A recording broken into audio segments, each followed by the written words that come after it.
Hey guys, hope everything's going well. Today we have a new guest on is Infinite Investment Game, and I was on his podcast. I think maybe a few months ago. But Chris, thank you for coming on. Yeah, it's a pleasure to be on. Yeah. The reason why I wanted you on is I've seen many YouTube content creators, and a lot of it seems to be based on the hype model, and you actually look at it from a really rational point of view. So that's why I wanted you on. So we'd Yeah, love to part of hear. it is because I read a lot of books, and not all of them, but a lot of them have to do with like economics and finance. And one of the books there were a lot of books, but one of the books I was reading, I kind of mentioned before when we were talking the last time we had a discussion, was Popular Delusions and the Madness of Crowds. And it basically talks about three different time periods and three different situations. Two had to do with stock market, and the other one had to do with the Tulip Bowl crisis. And whether it's tulip bowls, whether it's stocks, there's like similar patterns that people um, kind of get almost like this madness in a sense where bubbles form and then the bubble pops and the people lose a lot of money. And it went through the different phases of the book is very boring, but it's very like helpful. And it goes through all of the issues and patterns that go on. It's not like you can necessarily like time the market, but you kind of know there's like cycles in a sense. And read a lot of books that have to do with like cycles. And I think sports cars is one of them. And people who have been experienced in sports cars, for example, and just antiques and collectibles pretty much have the same thing. They see the same thing. Gary Vee even talked about it. Like there's like cycles, and then eventually it's going to die down, and then things will come back again. But so it makes sense. It basically makes sense if you understand what cycle you're in and like what phase you're in, you kind of understand what's going on and what to do. And then you're less likely to avoid the hype machine and the hype train in a sense. Very good point. So how would you describe the sports card mania that we saw from 2020 2021 compared to other manias that you read about and you've studied? Um, one thing that makes this a little weird is now we have social media. So now like you can get the pump not just from like newspaper and articles, but obviously there's the news, but also you're gonna have on Instagram. It's like nonstop, and you can almost get yourself even more so in a bubble, and then also it allows more people to come in a sense. I would say it's similar. I mean, the other thing is I'm a graduate student at Yale, and I work in a I guess it's a neuroeconomics lab. It's a neuroscience lab that does human decision making. But one of maybe two of my projects may be involved. And some things that I've found is there's like this psychology of investing, and I've showed it before in some of my videos, um, where you have smart money, institutional investor cycle, and things are kind of steadily going up, and then you have the bear trap in a sense where things go down for a short period of time. That happened, let's say in August 2020, September 2020, and the bottom was like Octoberish 2020, where there were a few people that were I don't know, I guess complaining about the sports card market. It went down because Giannis PSA 10 cards, for example, they're going almost $7,000 for his base cards, which was like insane. When literally, like, you could have easily got him $700, $800. I mean, literally a month ago, a month before, a couple months before. Um, and it's just that swing, and then it went crazy again, and that's really the form of the actual bubble, I think. There's bubble already forming, but that was like the first one was a bear trap, and then around close to end of December, that's when things really took off and went crazy.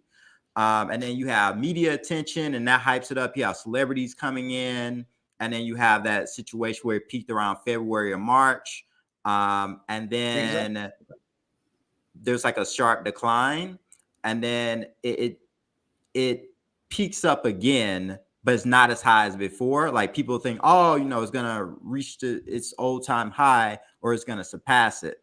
And it doesn't. And then it starts going down. And then you have series of going up and then going down more, and then going up some more, and then going down more, even more, and then going up a little bit, and then going down even more. And we're in that phase now. Like I guess it normally takes a year or two on average, but I mean, different, not all the situations are the same, but a lot of times it levels out that way. And generally, most of the stuff goes, I don't know, it's a rough estimate, but at least like around 97% of the stuff goes back to before the mania to begin with. And technically, the mania kind of started in the end of 2019. So most stuff may end up going back to prices of summer 2019, where there be a few other 3%, maybe 1%, maybe a little bit less than 1%. It may level off to be higher than the 2019 prices, but one of the issues is a lot of people are going to be holding things for the long term, but they don't think about, if you looked at the sports car market at its entirety, or even like after 94, I mean, there's a lot of stagnation, where most cars aren't really going up at all. They're pretty much stagnant, or they're hovering around a same price threshold. And I think that's possible for most cards. And also, I think a lot of people who are investing in cards, it's different if you're flipping, it's different if you're collecting. Even though we're still in the mania phase, if you're collecting, you don't really want to be paying all-time high, especially if you want to have a large collection. So it kind of makes sense to wait. But I do still think the sports car market is going to continue to go down. There'll be a few things, because I think the real thing that's tried and true is vintage. And I mean, if you're getting Bill Russell rookie cards or whatever, especially, I mean, these are going to be very expensive, probably in tens of thousands of dollars. Those are going to be safer, but that doesn't mean they're not going to go down from what they are now. But I do think there's certain like vintage stuff, whatever, the Hank Aaron's, the Babe Ruths type stuff. Some of that stuff is still kind of hype, but that stuff is going to more so last. I would say it's different from every sport, but let's say you say basketball, I would say pre 1988. So I think 87 and below. Baseball, it may be different. It may be like 1980 and below. And then it'll be a few players and maybe specific cards for those few players. But I mean, there's certain things where people are now shocked about Michael Jordan PSA 10 cards going down, but there's 300 of them. And people say, oh, his 1986 Fleer PSA 10, there's only like 318. There's also 6 BGS 10s that have not showed up at all that I haven't seen yet. And the last time I think I've seen an article of one sold, maybe 2011 to 2013 for $100,000.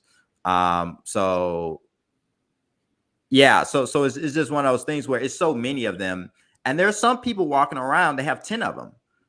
They have 12. Has like what, 20 at least? Something ridiculous. Yeah. So and then some of those people, when things are going up, they're going to sell off a few of them and take the profit, even if it goes down, because some of these people who bought quite a few of them may have gotten in at $20,000, $40,000. So if it go, even if it drops to 100,000, you're still making a profit. So I do also think there's a gap between the people who got into the market around 2018 and 19 versus people who got in 2020, 2021, and 2022. Just because the price points are different. It's different if you bought like a 2003 Topps Chrome LeBron James PSA 10 at $1,000, right? Because I don't know what it is now. I saw it went up to 8,500, but it probably went down a little bit now. So I think those are things that I don't know, still have a point, but it's just like if you, I'll be honest, unless the card pop is like 15 or less, I don't know if it's going to be much of an investment, especially if there's a lot more other kind of rookie cards in a sense, unless it's like the top tier rookie card. So I think a lot of people were holding cards, and you hear people like the Sports Card Investor, and I guess She Collects Cards for saying like, oh, you should just, it's not really the best time to sell. I mean, they should have sold beginning of January, or honestly last year. But it's like, oh, there's no point of selling now. And it's I one thought of those. She Collects Cards was selling F1 earlier this year. Some of her bigger cards, but I don't know. I don't want to make the wrong assumption, but that's what I was looking at. Here's the thing. Here's the thing about this. A lot of these content creators and pumpers, maybe they want the best for their people, but I just think the way people think, I even think about like dictators. They do a lot of things saying that they're going to doing this to help other people, but the first priority is them, whether they care or not. And I think it's one of those things where even if there's something, also a lot of these people are still learning about the hobby too. So there's some certain cards that they don't know about, and there's certain cards that are much rare. We mentioned 1986 Fleer PSA 10. There are other cards that are better than that. There are actually certain autograph cards for 1986 Fleer. They're super rare, even rarer than the original 1986 Fleer. And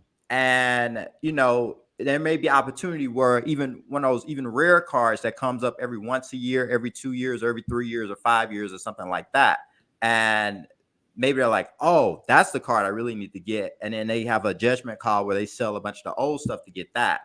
And I think, I just think is when you listen to these pumpers, 9 times out of 10, they've already bought the card.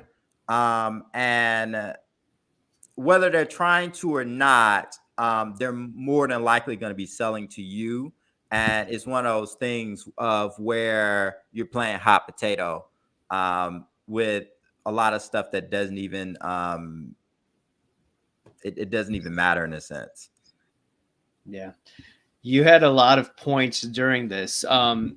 Before I get into some of the comments, I see a lot of comments out there. So you made a comment about December 2021. That's probably the most insane thing that I've seen. So I said 2020. Yeah, 2020. I'm sorry. Yeah, 2020. Yeah. I saw, this was still during the pandemic and the Olympics were canceled. And I think there was moved forward, I think sometime early in 2021. Mm-hmm. And Michael Phelps cards, just his base cards, they're like $2 earlier on. And then it went to $30 within few months. Like I saw an autographed card that I had, $500 I bought in Probstein, November. A couple of months later, I was able to sell it for $1,500. I'm like, wait, this is not, this is crazy. Like, how could you 3X in 3 months? This is insane.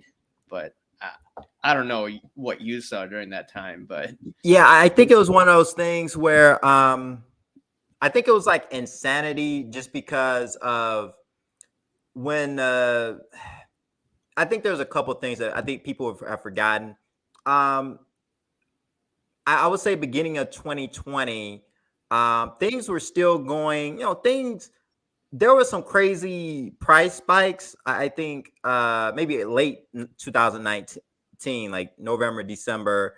Luka stuff was going up, and then Trae Young stuff started going up, and then Prism stuff went up, and then it was like Optic. People started getting into the Optic hollows, and people were turning a major profit. They were buying it for $50 or $100, and then selling it for $500 for like an Optic hollow PSA 10. and then Noir and a lot of these other, some of these other fringe sets, not Noir autographs and stuff going up.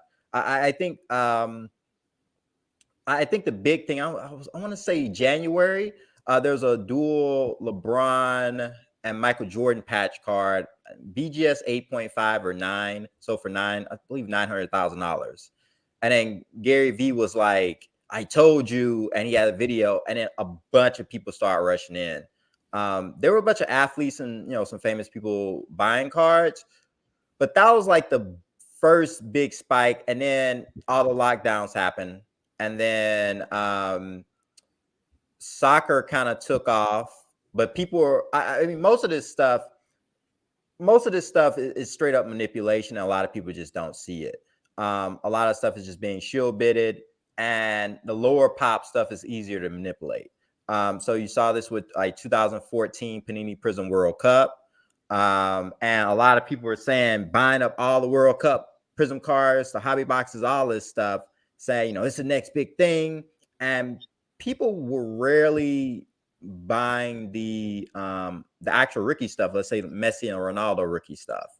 So that was going on, and then the Last Dance happened, and then, you know, you had this crazy stuff where literally I bought a Scottie Pippen card much before even I was thinking about the pandemic. I mean, not even that, but much before the documentary, and it was like $150, and it was slowly going up over the year or year and a half. It was 50, and it was slowly going up to 150, and I was like, okay, I can understand this. And then within a day, that card went from 150 to somebody else like on Star Stock. Because I remember I was in the Sports Card Investor Discord, and they're like, yeah, there's one for like $550 if you want to like steal it. And I'm like, within an hour, this card just shot up like that. And then Steve Kerr and a bunch of other cards just like went crazy. And then it just slowly started trickling down to Akeem Olajuwon, to everything vintage. People were trying to get documentary cards for like, if there was about documentary, they were gonna like buy cards for it or whatever. And then you just saw it when the season starts coming up. Basketball had the crazy run up, and then December, I think it was just one of those things where people were kind of scared, and also, I mean, I got caught up in the hype a little bit too. But I was selling a large portion of stuff. I was like getting into selling stuff. But I had like I like overpaid for, I don't know, like Montrezl Harrell cards, because people were literally like buying bench players. Like people were buying, Landry Shamet and stuff like that. And then like people kind of came to their senses, like, okay, we overpaid for this, and at least hopefully the smarter people sold it. In December, I think there are a couple things that went on in December. There is some theory of Gary V getting a bunch of people in. I mean, he was getting a bunch of people in since 2018, though, because I remember seeing this in definitely 2019, because he was just like talking to people. There's like videos of him like talking to people about sports cards or whatever, and it's like, you need to buy them. And some of these people's like, what? Did you I guess I'm gonna trust them. Did you see that Ziggy? Sorry to interrupt. Did you see that Ziggy video where I think it must have been August or September of 2020, where Gary V, I believe, was on the conference call with one of his buddy. I forget this one dude. And they convinced all these millionaires to buy these cards, 60 million bucks worth of cards. I think Steve Aoki was on that chat. And like you're saying, Gary V convinced a lot of people. And it seems that, you know, that's what he did. And that's why one of the reasons why we saw those crazy spikes, because all these athletes were just buying up, or celebrities were just buying up crazy amount of cards, pushing them to crazy levels. Yeah, definitely. I think he's a big part of it. I would see him as like a catalyst. I think a lot of this stuff was going to happen anyway, but I think he's like a catalyst, and maybe the run up with sports cards, maybe it would have ran up that high, but maybe it would have took a few more years. Where so I do think he played a big part of it. I mean, obviously, a lot of stuff he already had. And he did sell some of his stuff because I would listen to some of his podcasts when he do like props and drops or whatever, and he was talking about he when the downturn happened in the sports card market, he was like, yeah, I'm thinking about selling some of them just because I can like buy back some of them for cheaper. And I was like, and he was like, yeah, I'm going to the national this year's national, like 2022. And he was like, they're selling cars. And I was like, oh, so he must know that some of this stuff is going to be going down. I think most of the stuff he's going to keep. And I think for him, though, I don't know if it's like, I think it's two things. Because I think once you get so excited about something, you can you want to get a bunch of people in it. And I know when I was like first getting into sports cars, I was like very excited. I wanted to get friends and a bunch of people into it. And I was like, oh yeah, I think it's a good opportunity. Like I don't think it's gonna last like super long, but if you want to flip or whatever, it's a good opportunity. But I think that's part of it. And then I mean the second part, he probably knew that like this stuff is gonna run up. A lot of people are gonna get into it. And the truth of the matter is people aren't going to blame him. I think people are going to look at other people who are making consistent hype content for sports cars and turn on them.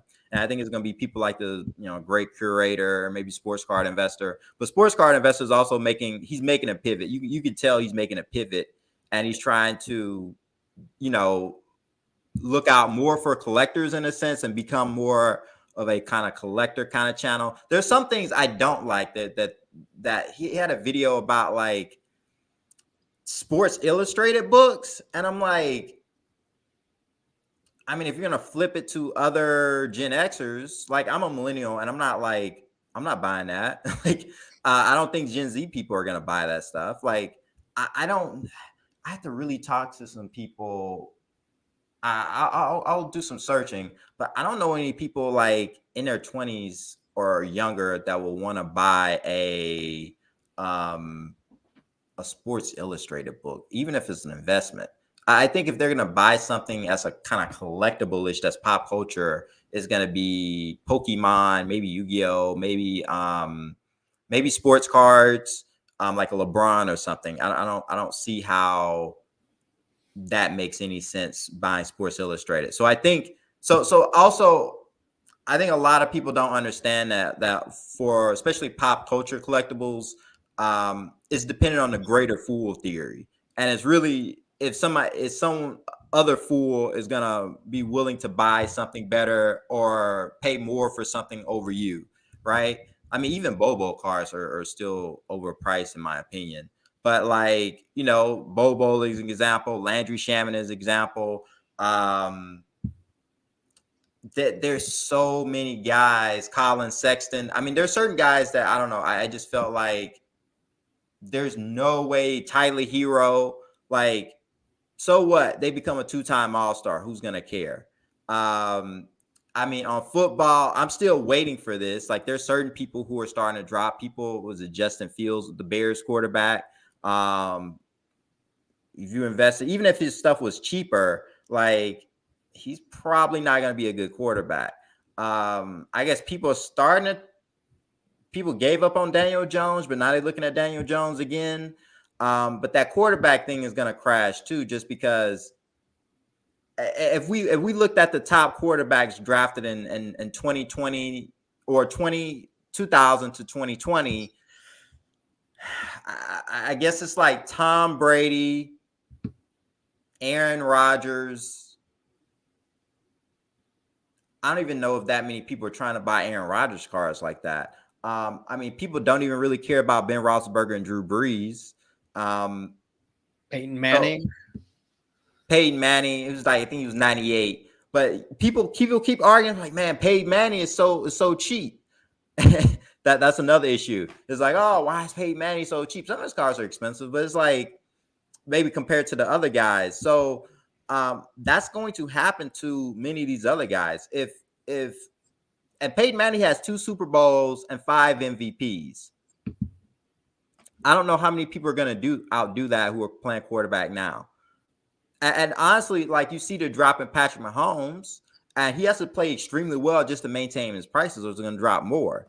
and he already has a Super Bowl. He already has an MVP. He already threw for 5,000 yards in the season, and I think he threw for over 50 touchdowns. So it's like one of these things. It just doesn't make any sense. Where it's like, oh yeah, I'm gonna buy Justin Herbert, and it's like also normally quarterbacks that do very well, or every once in a while there's a lifetime talent or whatever, once in a generational talent.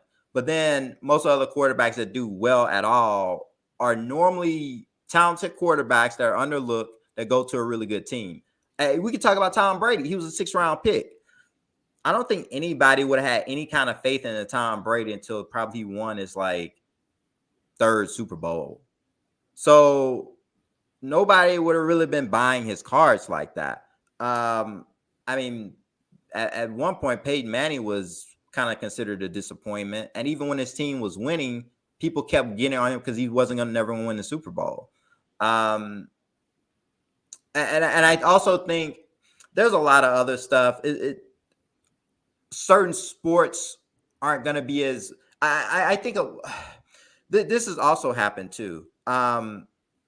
There's some parallels between this and what happened in comic books. Grading kind of like got comic books, and probably the next month or so I'll make some videos on comic books. But a lot of these comic books, there was like this big uproar, like after the sports card market fell in 94, and it was from 95 to around 2000, 2001. When 2001 is about when comics book crashed, and also Pokemon crashed too in 2001. Most people don't know that. Also Beanie Babies too. I believe Beanie Babies crashed as well. So it's like one of those things where yeah, I guess it's just it is a pattern for this where you see these things, and a lot of it I've like found different articles, and yeah, I found different videos on this. Yeah, it's hopefully people learn. Maybe they lose enough money. I'm just concerned that like a lot of people think this is a better investment. I think for people who kind of have themselves established, this could be an interesting investment to do. But I think a lot of people don't have a house or not trying to do any kind of real estate or stocks or anything that's traditional at all, and they just completely collectibles or like especially pop culture collectibles. And I think also it's going to get harder to find really good deals as well, because people think, oh, I'm gonna go to thrift store or wherever, Goodwill, thrift, flea market and stuff like that. But people are aware of this stuff now, and they're going to have markups on these prices. Yeah, I mean, you talked about Herbert, and I think I was watching one of your videos, and you said that the supply of Herbert rookies compared against Brady, I believe that's what you're trying to say, is ridiculous.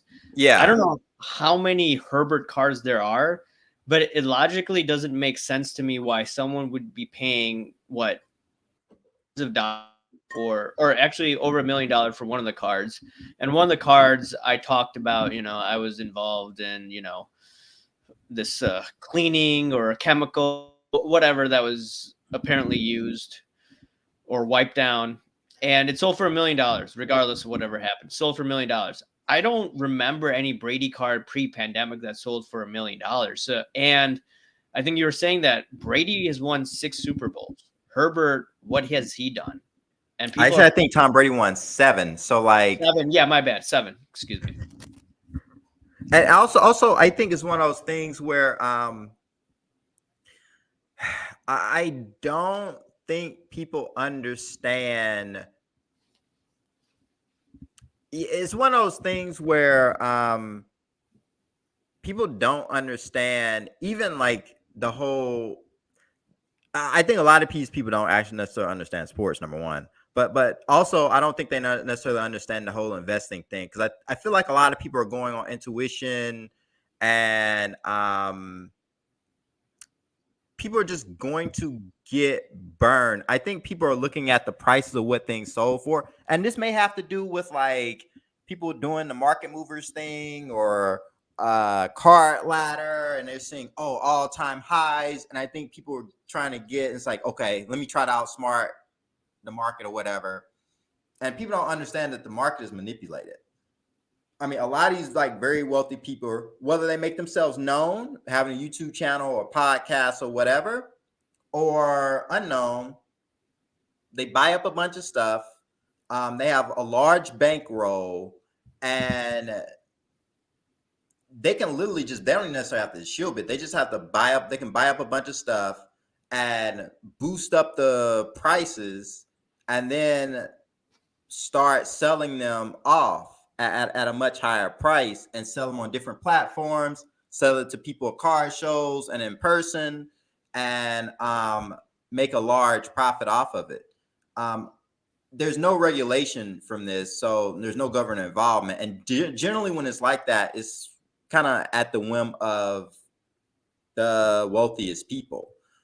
And yeah, and the truth of the matter is, probably for most collectibles and antiques, for people to have, this is only if they're doing long-term successful investments. Like, I mean, most people are gonna have to put in like $5,000 or more.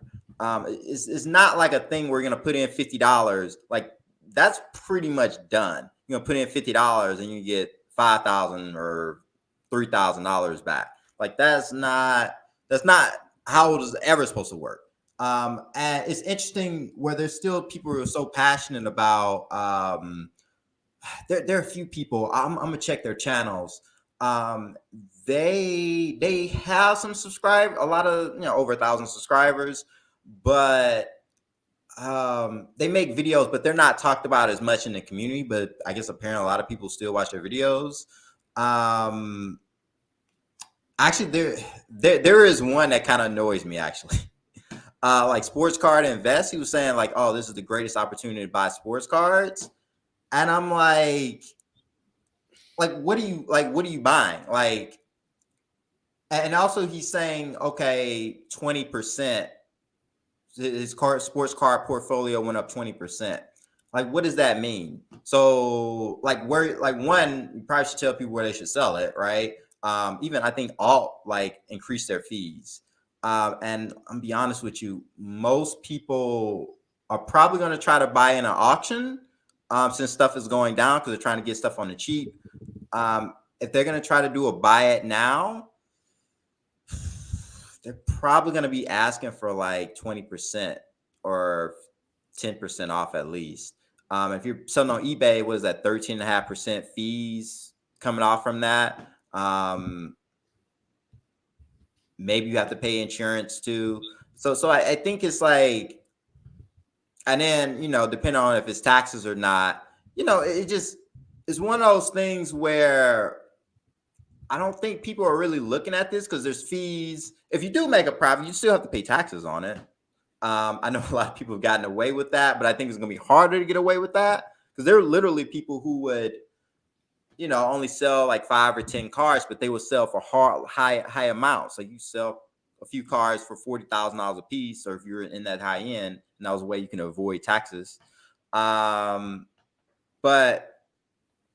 yeah, it's just not, I don't know. It's just one of those things where you listen to a lot of the hype channels and you really look at the entirety of the situation, and you're like, that doesn't make any sense.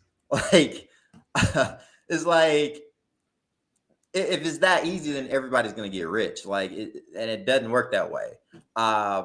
And also I've seen this with other stuff. I mean, there are people not even passionate about sports cards, or people who are passionate about comics, passionate about Pokemon, Yu-Gi-Oh. People are passionate about, I guess people are trying to get passionate about Dragon Ball Z cards, but people were getting passionate about the Marvel cards, Marvel PMGs. I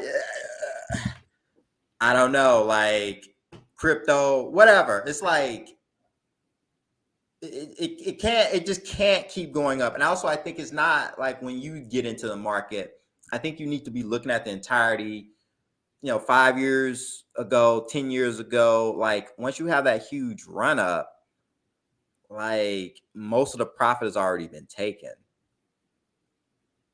And Yeah. also one more thing. I think there are people who are still trying to look and find the next big thing, but they're really just trying to search for crumbs, and you're just getting into riskier and riskier stuff, and you're just gonna be holding in the bag. And I think people are gonna say, oh, when fanatics come in, or in the next 2 years or 3 years, things are just gonna miraculously change. But history shows it doesn't really work that way. Maybe there's an uptick for certain things, but it's not gonna be. I think it's just like the time that you put in versus the money that you get out. Um, Most people are going to find something else to do. I think there's probably still be opportunities, but for most people, I think it's not gonna make sense. I threw out a Indeed. lot. You're talking about Sports Card Invest. I think that 20-year-old or something like that. Yeah. And in my opinion, there's a huge conflict of interest with what that dude does, because I think he has a service where Mm-hmm. where I think he sells picks, or just says that, hey, I think it's gonna go up. And then on his YouTube, he's talking about, hey, I think these cards can go up, or it's a great investment, like you said. So I think there's a lot of conflict of interest out there, specifically with his channel. And there used to be a bunch of others that used to run these type of newsletters. I Mm-hmm. Ziggy always talks about I think one of the dudes at Card Ladder used to run it, but I think it's now stopped, and a few other people that used to run it. So, stuff like that, I think that needs to be changed, in my opinion. I think that could even artificially pump up some of these card prices, and it probably did during the pandemic, in my opinion. But One thing that kind of like got me annoyed, I want to say it was last year, when people were going crazy about UFC cards, because I think it was like Gary Vee was part of the media to kind of represent some of the fighters, yeah, to get their name out there. And I know Stipe Miocic, he was talking about them and stuff like that. And then I think people just thought Gary Vee's talking about cards, and now he's like representing these UFC fighters and stuff. And I remember when Sports Card Investor, I mean, he kind of mentioned in some of his videos, just sparsely, he kind of showed some stuff. So you kind of like already knew, okay, yeah, he's picking up like UFC cards. And then Sports Card Investor announced, he's buying UFC cards, and he think he's going to be like what happened to basketball, where you can literally buy, I don't know, a card for $1,000. It turns to tens of thousands of dollars, 50, 40, 60, 80, $100,000, something crazy like that. And people lost their mind and just started buying Conor McGregor cards, and just UFC cards in general. And Sports Card Invest was like, he showed pictures of like Anderson Silva. He had a bunch of them, and it's not that many UFC cards out there, especially pre 2019. Really, there has been sets that kind of increased, but especially like from 2019 to about 2012, there's not that many sets out there, or 13 is not that many sets. And he had Anderson Silva, George St. Pierre, and John Jones auto cards, and he had like a bunch of them. And he was like, "Oh, I just got all these through the mail from the mail today or whatever, and I'm buying everything I'm telling you to buy. I'm buying as well or whatever." And I'm like, and I look on eBay, and I'm like, there's like, it's like they buy everything up and they leave one card left, or like one hobby box left. They buy up all the hobby boxes and they have one left, and it's like at this ridiculous price or whatever. And you look like looking for one impulsive person to like bid it up or whatever, and then they're gonna like funnel it back into the market and sell it to everybody. I was just like, this is not. I just didn't feel like it was the most ethical thing. in 2020, I remember buying a Khabib serial numbered card, and this is a blue refractor 2013 card, and I bought it from a dude in Canada for $25 shipped. Then, yeah, it was ridiculous because 8 months later, you could pay $700 for the same card I bought for $25. Now, the crazy part is on Golden, those cards could sell for a ridiculous amount of value, much more than, the all-in cost of grading, maybe 125 to $130. We're talking about thousands of dollars, at least in my opinion. And the crazier part was, I remember Gary Vee saying that, hey, these UFC or not UFC, Conor McGregor should be on the Mount Rushmore of all athletes. And I thought, wait a second, what? I mean, like, Conor McGregor got knocked out by Poirier, just when Poirier just kicked him. I don't know if you saw that fight. Yeah, I saw it. You saw it. And I'm thinking, what? I mean, what kind of hype was behind it? And still, McGregor cards sell for decent prices. He's good at marketing. There's no doubt about it. But I don't know, just throwing ridiculous amount of money when you could have bought in June 2020 for dirt cheap. It doesn't make sense to me. Yeah, I think it's one of those things. I'm actually learning this about neuroscience. It seems like people are willing to take bigger risks if they expect higher gains. If they think, and I think the mindset was what happened to basketball and how prices went crazy. I know on Instagram I posted some crazy prices from Luka PSA 10 silver cards. At one point they went to $8,000, something like that. But I'm pretty sure there were some that actually sold for $12,000 and $14,000 for Luka Prism PSA 10 rookies. Panini Prism. So I think people are thinking, you're gonna buy a $500 car and then that can happen. And then they go around there, you can sell it. And it's like, I think a lot of people felt maybe they missed out on basketball, but they can get around it and catch up with UFC in a sense. And I think people are just looking at how much money they think they were going to get or expecting to get. And they weren't thinking about the risks. And it's weird because you can tell people aren't thinking because, people talk about don't buy other positions for football because you can get hurt. You play running back, you run into someone. But in MMA, like, you have a person who's very skilled, very dangerous, and they're trying to hurt you. They're trying to punch, kick you in the head, put you in submissions, things such as that. And then people were also prospecting too, which is really crazy. I mean, maybe it'll pay off, but it's one of those things where I think with Conor McGregor is he's the most popular person in the sport, and I think his big accomplishment is becoming the first 2-division champion. And he's just so charismatic. He gets a lot of casual fans in to stuff. But the issue with him is I don't even think he's going to be top 10 all time in UFC. What he's trying to do right now is he's trying to come back and win a third title in a different division and be the first ever person to win titles in 3 different weight classes. 2 is hard enough, but 3 is even harder, especially I don't know which weight class he wants to do either, because he's putting on a bunch of weight. He's not fighting at 145 ever again.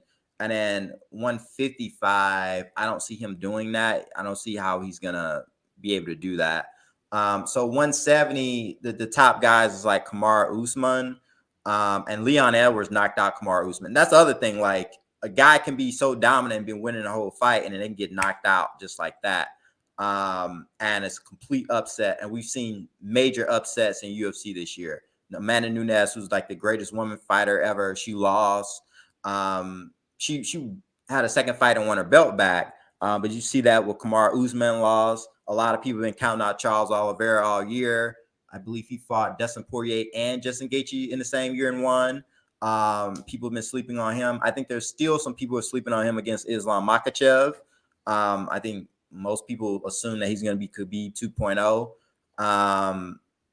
But you don't necessarily know. I feel like Islam is going to win. I'm going to make a video for tomorrow about that. But, it's one of those things where I do feel like a lot of people who are probably buying UFC cards as well are basketball like investors or collectors and stuff like that. And they're just trying to hold it to make a bunch of money.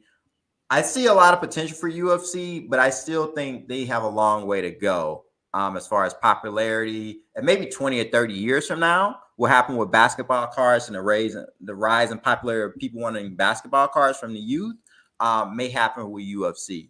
But I don't think it, because a lot of stuff just doesn't make sense. Like Francis Ngannou cards he's like the world heavyweight champion. He defended his title. And his cards have really gone down. Someone bought, I don't know if it was a silver or a base. It was a couple times it's happened for like $10,000 for a silver card. And I think it was when he won the title. And then I'm pretty sure his gold out of 50, serial number out of 50, sells for about $300 or $400 now. So, and I think there's 10 or 12 of those, and there's maybe 17 silvers or 20 some silvers graded PSA 10.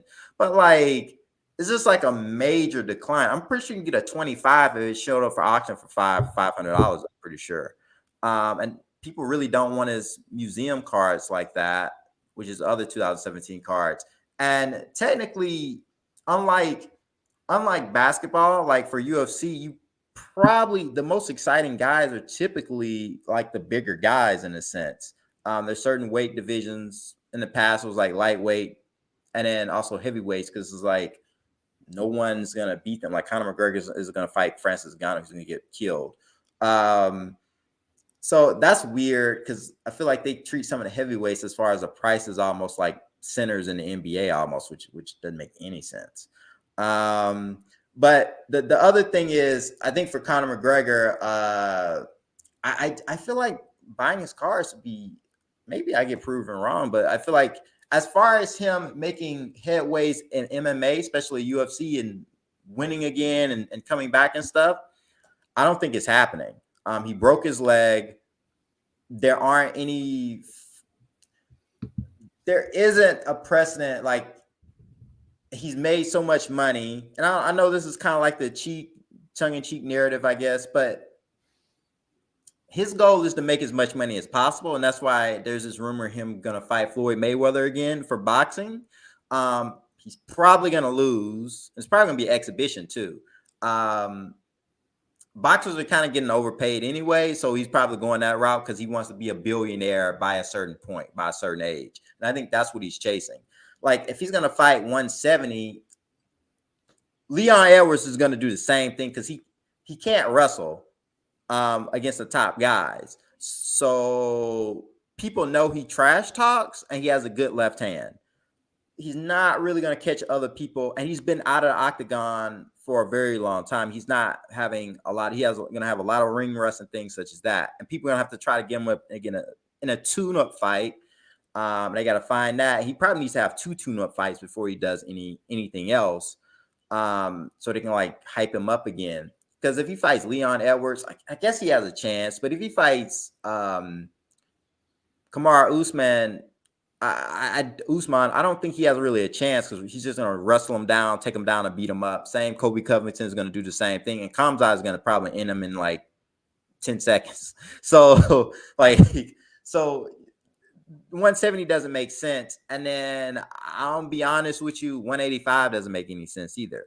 185, obviously, is Israel Adesanya. I mean, one of the best kickboxers in the world. And also Alex Pereira, they're fighting next month, I think. I mean, these are 2 top kickboxers, and same thing. Like, he's not going to be able to stand up against those guys. and then also they're longer too. So length has a big part of it. And then also going against Khamzat Chimaev, who could go 185. I'm gonna be honest with you, I don't. And then Robert Whitaker, he's gonna beat him either. So it's like I just don't see it. I just don't. And he's not gonna go all the way to 205. He's just too small for that. So that's one of the issues. A lot of people want to fight Conor McGregor, especially big names, because you get that payday. And just Conor McGregor grabs a lot of casual fans. So also the other thing is he's taking the UFC. I'm pretty sure UFC is probably like allowing him to take steroids or whatever. Maybe it's part of his recovery because it's not being tested by USADA. So and that's the other thing about MMA as well. Most of those dudes are on something. It's kind of if you get caught or not. I think John Jones did a lot of steroids from what I heard. But yes, I'm pretty sure because USADA came to go test him one time and he hid under the ring, so they wouldn't test him or whatever. So that's suspicious enough if you go and hide when somebody's trying to test you. And then he probably did. Yeah, his excuse was one of his nights of partying doing cocaine or whatever. He took one of those like gas station pills or whatever, like erection pills or whatever, and apparently that had steroids in it, and that was his excuse. So, but also I haven't seen the video, but there's a video about Daniel Cormier that some of his hormone levels were abnormal. Like a lot of these guys, their hormone levels seem to be abnormal for whatever reason. I'm pretty sure most people are taking something. It's almost like when people were talking about Lance Armstrong and his races, but when they tested like the top 18 finishers, they were all doing something. It's probably like that. And I'm pretty sure it's like that with probably most sports, to be honest with you. The hanky panky. I see some of the comments. Yes, so it's the hanky panky with all this alleged steroid use and all of that stuff.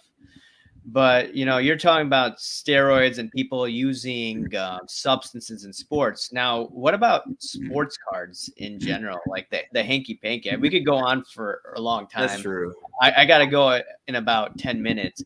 But I know you're on Sports Card Radio last week as well as I was. So what do you think about all that has gone down with the backyard breaks? Have you looked into it further or? I didn't look into it much further. I would say it's a possibility that something shady is going on. I think the issue is, I guess Panini is trying to look to get bought out, right? I don't know how much you can necessarily do outside of like highlighting it, because I think people are still gonna break with backyard breaks. It may cause more people to try to break with backyard breaks, to be honest with you. And I think the issue is probably more so flawless. I saw there are other cards involved, but I think that the issue is probably more so with hand-packed cards. And there could be some sort of manipulation. I wouldn't be surprised. There's just a lot of shadiness that goes on in general. And it's a lot of money involved. So I'll be surprised if it wasn't, because it's like kind of like in the best interest. So I don't know if it's Backyard Breaks doing something, Panini, or maybe Backyard Breaks knows a few people who work for Panini in a sense, and they can kind of, I guess, alter where certain things go. But I think bigger stories are probably going to come out about probably other stuff. I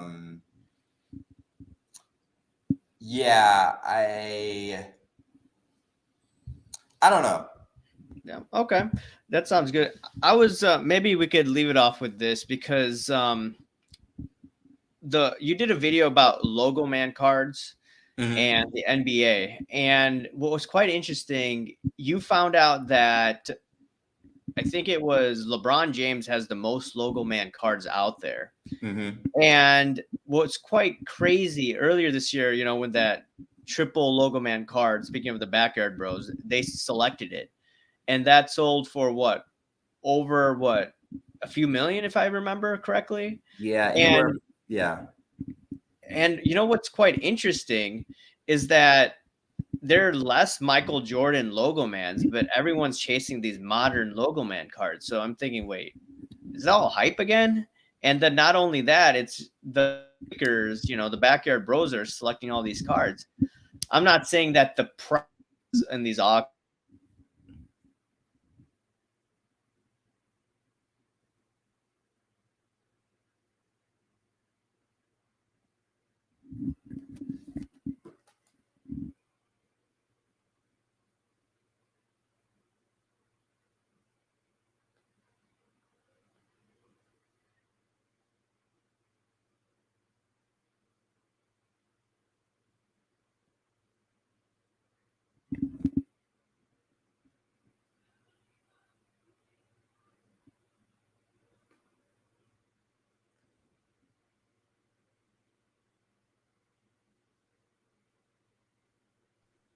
Hey, I don't know what happened. Yeah, you froze up. Yeah, I froze up. So what did you say? I missed it. Oh, yeah, you kind of like cut off like mid sentence, so I didn't get everything you were saying. Oh, so what I said was that these cards sold for what, $1 million, right? This LeBron James card, right? On Golden, from my understanding. And there's way more LeBron cards out there compared to Jordan cards. So I'm just thinking, wait, either I'm missing something, or either there's, you know, I'm not saying the auctions are fake, or just people are mispricing these cards, because wouldn't it make sense to go after a Jordan Logo It Man would. card? But It yeah. would. Yeah, and they're not really making more Jordan cards. So yeah, I would say we're still in the hype portion of the phase. I made a video, I don't know, it was probably about a month ago now, about like the greed and fear cycle or whatever. It's starting to come down, but I still think there's still more greed around. Yeah, I still think we got a ways to go. I would think the cycle lasts around 7 to 8 years. I think a lot of people really first got back into the high around 2015, 2016. I think that's when it started, similar to this. This is a rough estimate, but I think similar to 1986. And then, you know, the market kind of ended in 94. I mean, people still buying cars after, but things were definitely different. And you may see something similar. So I still think we still have a year or two. But I do think Logo Mans are really hyped, and for NFL, the shield cards. And expect other sports, whether it's soccer, maybe try to find something with UFC. Maybe they try. I don't know about F1. Obviously, that has really died down. I haven't heard anyone necessarily pumping F1 as of late. So I do think that's just another portion of the hype. I do think some of the cars look nice, but yeah, people are overpaying for Logo Mans. Trey Lance, people paying $100,000 for a Trey Lance card. Like, he might be out of the league in 3 years. So it's one of, people are just gambling. Yeah, the Logo Man, I think is. I think there'll still be some that are going to be very valuable. Probably a lot of LeBrons, Jordan stuff. It may not be underpriced. It may be fairly priced for Jordan stuff. Okay. So I have to go right now, but before I do let you go, I think people should definitely check out your channel. Where can people find you out, or on YouTube? Yeah, you can find me on Instagram and TikTok. It's Infinite Investment Game. You can also find me on my YouTube channel, Infinite Investment Game, and I basically talk about all kinds of alternative investments. I mostly talk about sports cards, but I do get into Pokemon, Yu-Gi-Oh. I'm making some comic books videos, and I'm gonna have some videos on fine art coming soon.